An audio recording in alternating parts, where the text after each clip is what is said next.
Assalamualaikum warahmatullahi wabarakatuh. Halo, saya Ratna. Terima kasih sudah mampir di YouTube channelnya Ratna. Terima kasih juga sudah ngeklik podcastnya Ratna. Buat teman-teman yang pertama kali jumpa, saya ucapkan salam kenal. Oke teman-teman, di video kali ini saya mau kembali mereview sebuah buku yang inspiratif ya. Dia berjudul How to Move Your Banana. Keluar dari zona nyaman sekarang juga, karya Dr. Daniel T. Drabin. Dia adalah seorang master of change. Ya, tapi sebelumnya jangan lupa klik tombol subscribe, like, comment, serta share video ini. Semoga bermanfaat.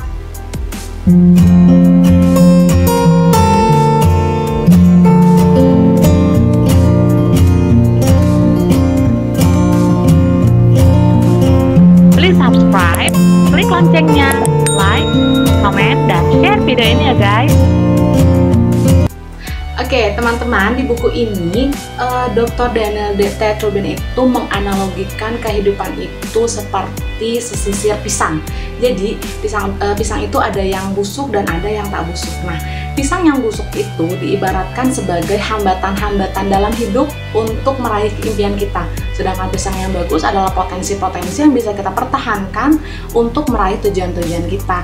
Nah, seperti itu. Nah, diibaratkan juga pisang-pisang busuk itu bisa terkait dengan orang, kondisi, situasi, keadaan, perasaan yang menghambat kita untuk meraih tujuan-tujuan kita.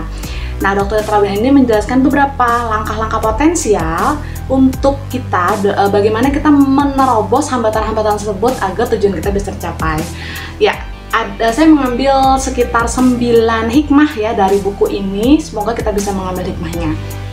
Yang pertama adalah lepaskan hambatan Anda satu persatu ya.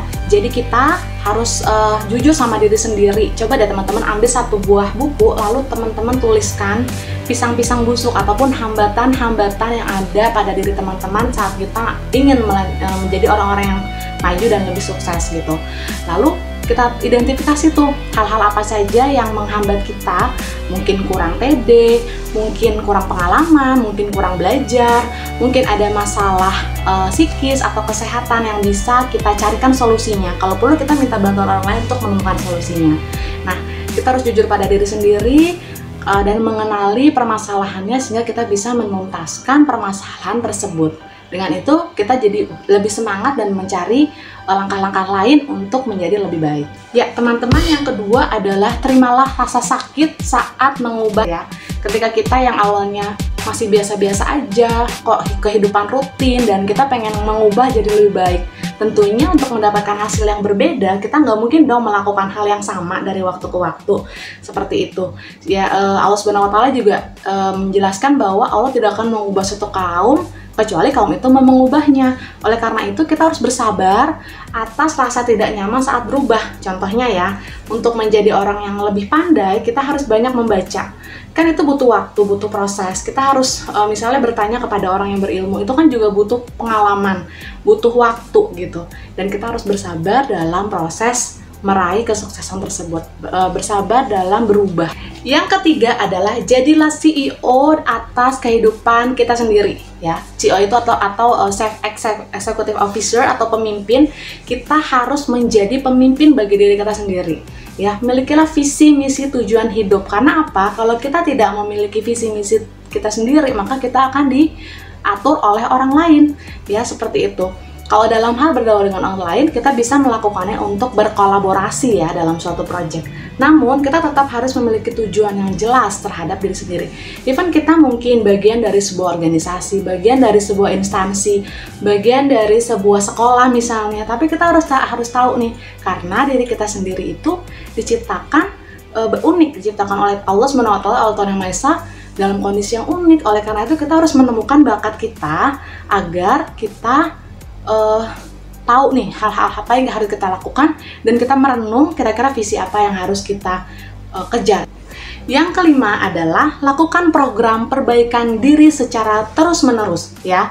Orang-orang yang berubah itu pasti dia akan melakukan perbaikan diri terus-menerus. Salah satunya adalah dengan banyak baca. Teman-teman tahu nggak ya? Kayak Bill Gates, dia itu menghabiskan 2 buah buku dalam 1 minggu, dia baca 2 buku. Kemampuan speed reading itu coba ditingkatkan. Ya, karena Iqra atau membaca itu adalah salah satu ciri-ciri orang sukses gitu ya. Kita tahu Buya Hamka, beliau adalah salah satu pahlawan nasional Indonesia. Beliau juga, walaupun beliau tidak lulus, bukan seorang sarjana ya, tapi beliau diakui sebagai profesor karena sangat-sangat mencintai untuk membaca. Lalu kalau di Indonesia ada Ibu Susi Pujiastuti, beliau adalah seorang mantan Menteri Perikanan dan Kelautan. Beliau juga sangat mencintai membaca. Jadi orang-orang yang mau meningkatkan kapasitas ilmunya harus terus-menerus perbaikan diri.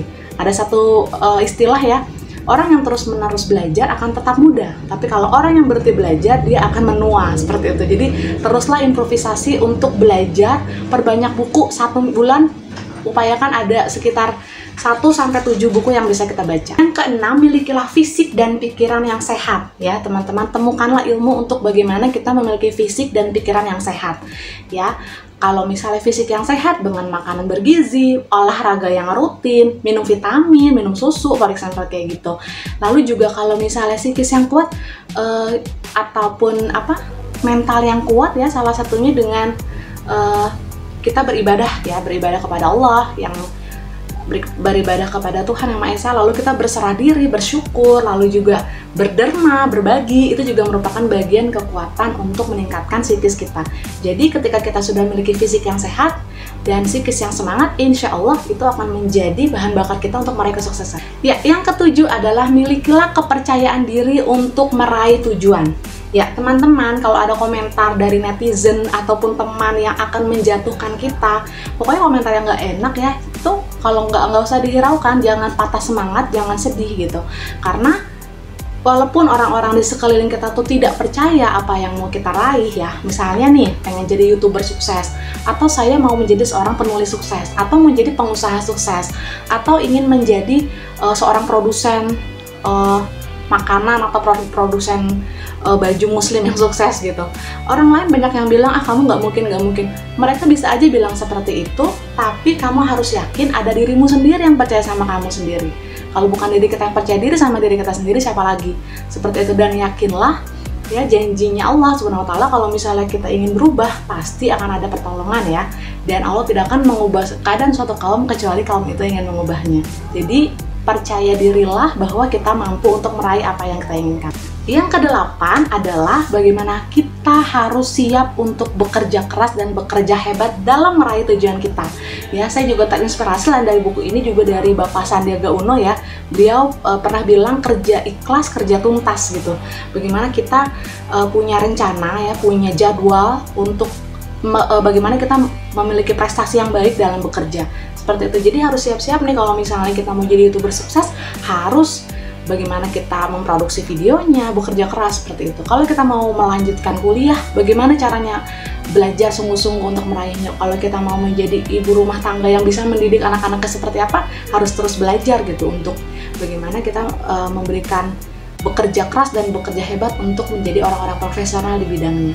Yang kesembilan adalah dari buku ini, sadarilah bahwa setiap hari itu adalah penuh dengan berkah. Jadi kita harus bersyukur setiap hari, karena ketika kita bersyukur, itu akan meningkatkan kebahagiaan dalam diri kita, sehingga kita menjadi orang-orang yang optimis dalam meraih tujuan-tujuan yang kita inginkan, dan kita siap secara mental ya untuk menghadapi atau menerobos hambatan-hambatan yang ada dalam diri kita. Seperti itu. Ya teman-teman, itu saja sharing saya mengenai hikmah dari bukunya How to Move Your Bananas. Semoga bermanfaat. Jangan lupa teman-teman jika ingin request buku apa yang perlu saya review, boleh komen di bawah ini ya teman-teman. Jangan lupa klik tombol subscribe-nya sekali lagi, karena subscribe itu gratis, dan jangan lupa klik like, share. Semoga bermanfaat. Terima kasih. Wassalamualaikum warahmatullahi wabarakatuh.